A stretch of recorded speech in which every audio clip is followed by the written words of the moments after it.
Welcome. This is James Corbett of CorbettReport.com. And I'm James Evan Pilato of MediaMonarchy.com, and we both welcome you to a jam-packed episode 160 from The New World Next Week, which, of course, you can find everything you need at NewWorldNextWeek.com. James, it's just past midnight here in the States, and it is now Independence Day, but I think July 4th Independence Day memes aren't just for America anymore, as we see all around the world geopolitical action happening in Egypt, and I think perhaps big action coming in Portugal next. Too many developing stories to keep track and put on the record right here for you. So, James, I think instead something interesting to do, a piece from naturalnews.com from the health ranger, Mike Adams. Revolutionary ways to celebrate your independence from the system on this July 4th. And let's just, you and I, go down this list of ways, and we can kind of talk about the ways that we can and try and do these in our own lives. None of us are, of course, 100%, but it's all about striving and sharing. For our purposes here, I've kind of rearranged and bundled some of the items together, James. But first one, number one on the list, independence from lying mainstream media. I essentially try and vote with my dollar to the best of my ability. I pretty much pay my internet bill and I pay my Netflix bill. Other than that, it's pretty much either independent or open source news for me. I can't remember the last time I paid for media, other than I occasionally go to the movies, I must admit. But other than that, no, we've tried to get rid of that as much as possible from our lives. Yep. And when you do, it's easy. You know, I think like record stores or even second-run movie theaters that you can go to. Also on the list, and I put them together, James, because I think they are hand in hand. One influences the other. Independence from the for-profit sick care system and independence from the corporate monopolized global food system. As has been said many, many times before, let your food be your medicine and your medicine be your food. I'm by no means perfect on this point, but have been growing and learning over these last several years, thanks in no small part to my amazing girlfriend. Thanks in a huge part also to being fortunate enough to be in a city like Portland, which does pretty well on the foodie scene, James. Exactly right. Well, you're lucky to be living there, I think, because there is a lot of that infrastructure there on the ground. But again, this is exactly what we talked about last week. If you are what you eat, then do you want to be all that chemical crap that they're putting in these processed foods? I certainly don't. So this is something that, again, people can start today. There's no reason for it to delay it. You can start sourcing local organic foods and eating a little bit healthier. And that's definitely the best medicine I can think of for preventing all sorts of disease. Absolutely. Absolutely. Independence from the government-run public school indoctrination system. Now, James, it's far too late for me as I went through the 15 or however many years of public school indoctrination. Fortunately, I think I made it out the other side. I will put you on the spot, though, James, with now a new son to think about. What are you going to do about the schooling if you've figured it out? Well, we don't know exactly what we're going to do yet, but we're certainly not putting him in daycare or kindergarten at this point. And when he gets older, I think we're going to try to involve him in the decision if he wants to go to a schooling environment or wants to do homeschooling or whatever that might be. So we'll be figuring that out together, but we're definitely not putting him in the public school system by default anyway. Two others that I think fit together: independence from social oppression and political correctness, and also independence from the myth of police protection. James, I think you could sum a lot of these up by just essentially, as I try and live my life, by the golden rule: do unto others as you would have them do unto you, and you won't have to involve the sort of bankster protection racket of the police, and you won't have to fall into any of these other sort of, you know, social political correctness kind of quandaries. Exactly right. It's all part of that independence and getting off the grid. Now, three that all go well together: independence from the global banking cartel and fiat currency, independence from credit card companies and predatory banks, and independence from economic slavery as a wage slave. Now, I've got all my money out of any of the big banks. I've got split up what money I do have into two locally owned credit unions. And I think striving every day to try and become more independent and never really be a wage slave. James, I think you're an amazing inspiration on that point of building and doing what you love and turning it into something that you can not get rich on, but live and survive and feel good about it.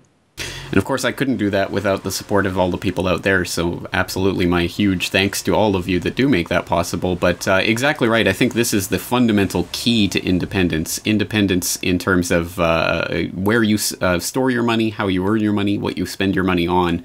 This is one of those linchpins that they've used to try to suppress humanity for so long. So I think getting off of it is the most important thing we can do. One of the hardest ones, independence from city infrastructure services. As Mike Adams notes, the grid will fail, and how dependent you are on the water, power, and sewer systems could become a very important thing. We are all pretty well connected to it. Again, an interesting inspiration for me. You may recall last year, James, when we would talk on Food World Order about milking goats at a friend's farm. They're here in the city. You wouldn't really know it. It's about a mile away walk, and they've started to get off the grid in a number of ways concerning water and power and sewer. So it can actually be done, James.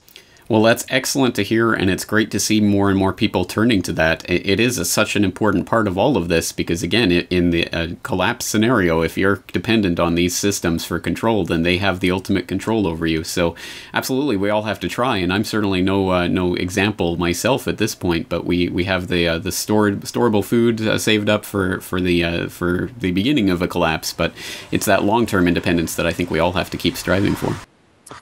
Now, a really difficult one, James, the final one, and I think it'll transition us now quickly into our second set of stories, but independence from internet addiction. And I think it's something that all of us, if you are watching this right now, any way, shape, or form, you probably over the last 10 or so years have probably at moments gone, yeah, I don't really know what I would do without the internet. I can't remember it. I mean, of course, we can remember the time before the internet, but we got to be careful it doesn't completely take over, and we still got to get out there in the daylight and the sunshine.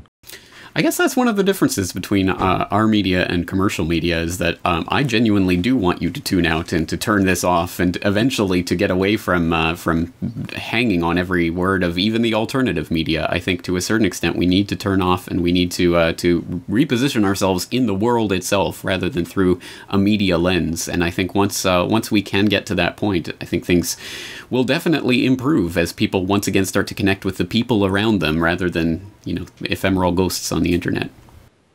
I think it's an important flashback note. James, will include your own last word on independence from a couple of years ago on this Independence Day, and quickly move to our second set of stories this week, posted to my own Cyberspace war at Dotcom. U.S. government declares hacking an act of war, then hacks allies.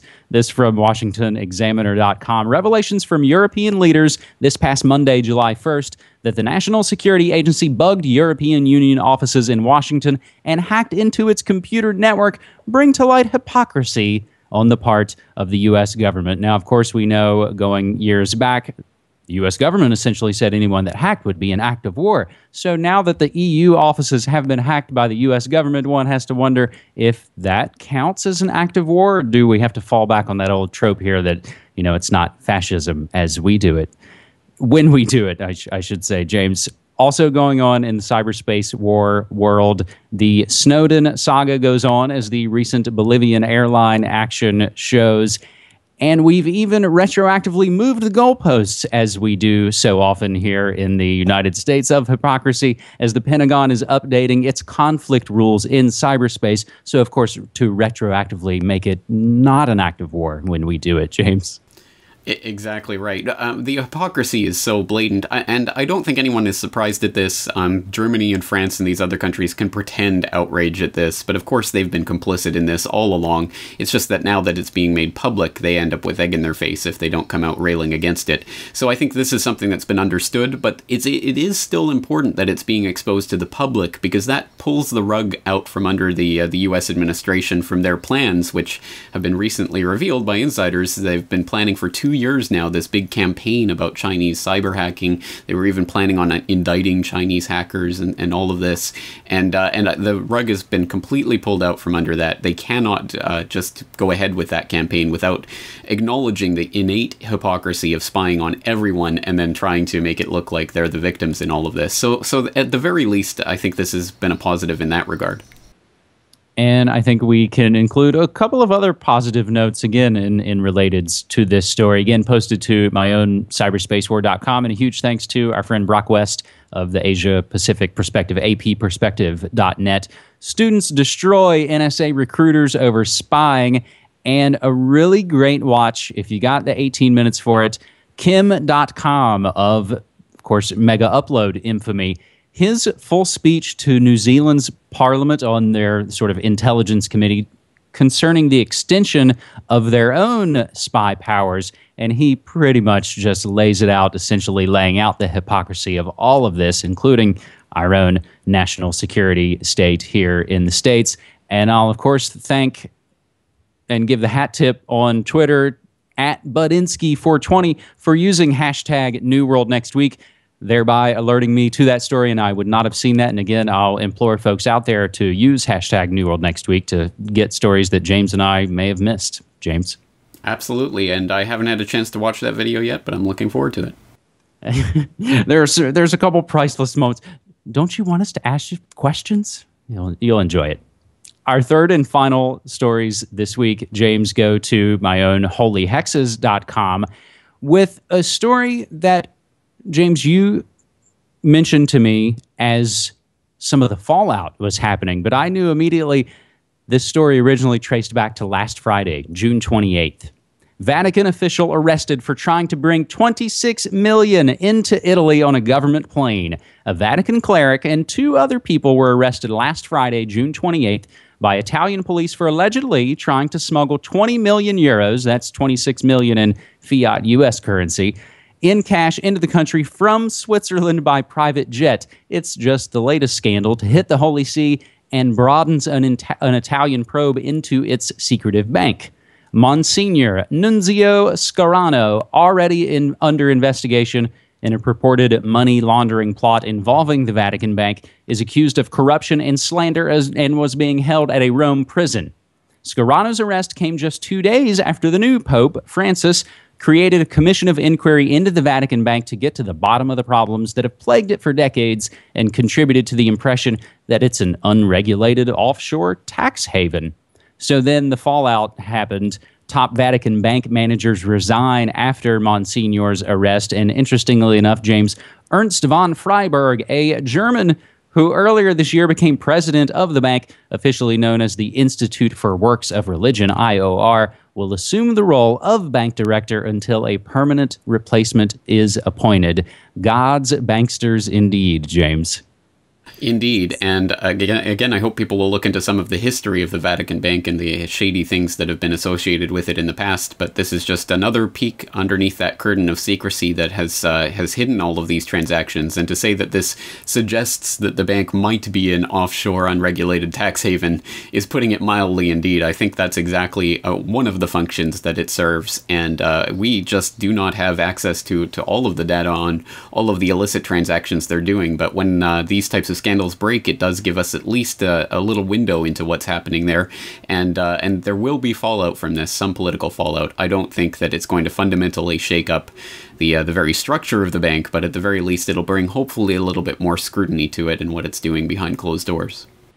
And we will include the flashback story, as I'm not making up the term God's banker, as there was a man named Roberto Calvi, and just why he was found hung under the Blackfriars Bridge in London is an amazing tale, and we'll include a video documentary to get acquainted with that story. To end it on a bizarre note, James, on a related note, there's, of course, never one scandal going on concerning the Vatican or the Catholic Church. Concurrently, there is a Rentboy sex scandal rocking the Vatican, where one pedophile priest has been busted. Now he's ratting out all kinds of other guys, and he's busted out some amazing allegations of Satanism claims, like stealing church relics and having them used in occult rituals. And those are the kind of things that I do track on my site, holyhexes.com. We will leave it there, James, for this 4th of July Independence meme episode of The New World Next Week. And as I can already hear a little bit of the fireworks going off behind me again, we want to remind folks again to turn this off and to go outside and to enjoy life, because that's ultimately why we're doing it. And James, I always enjoy doing these episodes with you. Absolutely, but it's not just about beer and hot dogs. You should also be thinking about independence in every way. Absolutely. Well, once again, just a hats off to all the people out there for spreading the word about this deprogramming and for tuning out of the Matrix. James, looking forward to it again next week. Thanks so much. Take care.